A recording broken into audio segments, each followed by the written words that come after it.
want to read it with your dumb ass. Read the screen. They tell you to read the screen. It ain't no fucking fries up there with no goddamn 20-piece fucking nuts. Easy. Now easy. I'm just like, since you tried to talk to me like I was dumb, answer me that with your dumb ass. Don't be quiet now, because I got a stick in my purse like a stick in your ass. They want to show women addicted and still being abusive, and I want to show us something different because I have a standard. Yes. Yes. When we had a couple phone calls before tonight, and I said to Princess, I want to make sure as we're going through your story, I want to be respectful about triggering you. And you said, I prefer the term activated. Activated. And you said a trigger can't be unpulled, but someone can be deactivated. A situation can be unactivated. And it was so powerful, Princess, and it was such a gift to me. And you were also talking about how shoot you an email.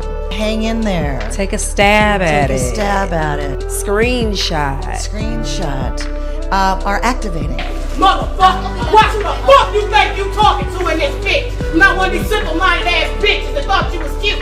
Bitch, give me my money. Our language. Yeah. Because I work with women who have suffered the loss of a life of a child. When I'm working with those women, I cannot tell my friend I'm hanging in there because her son hung himself. Right. It's been nearly 4 months since Cornelia Reynolds discovered the unthinkable. Her 8-year-old son dead in his bedroom. Gabriel had hanged himself from his bunk bed. he probably didn't want to say, Mom, somebody bullying or picking on me, you know. He just didn't know how to tell me. They busted my baby's lip. They busted his nose. And Gaby, I'm sorry. And so to give yourself a way to move in it and not spoon feed you this deficit-based language that is just swooning with death for our children. You don't have to be triggered. You don't have power when there's a trigger.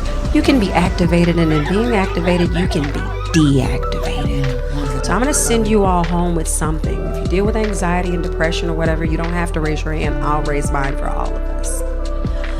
But remember that our divine infinite one will not send us through that again. So when those situations happen, like fireworks, Activating for you. I have to say, this is just like that night. And I put my hand on my chest and I say,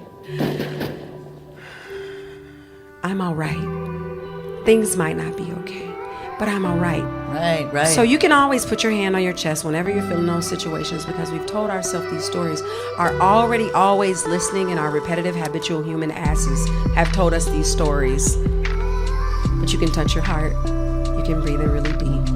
You can comfort yourself. You can deactivate and tell yourself you are all right even when things are not okay.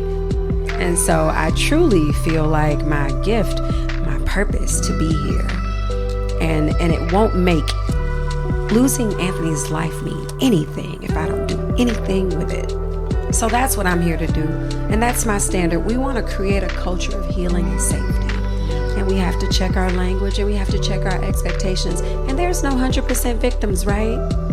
So people are not being there for me and understanding or celebrating the fact that I haven't just lost it. So I have to be there for myself. I have to hear my own story, and I have to write it. I have to wet a white towel to cry into. I usually don't wipe my tears. I take pictures of them because I think that's what we're not doing. So often we say we don't want to cry in front of our children. Then are we teaching our children to be unhealthy with their emotions? Yeah, right, exactly. No. Tap back into that intrinsic voice that says you are loved. Yeah. And everything that happened to you, no one may have been there for you through it, but I'm here for you through it.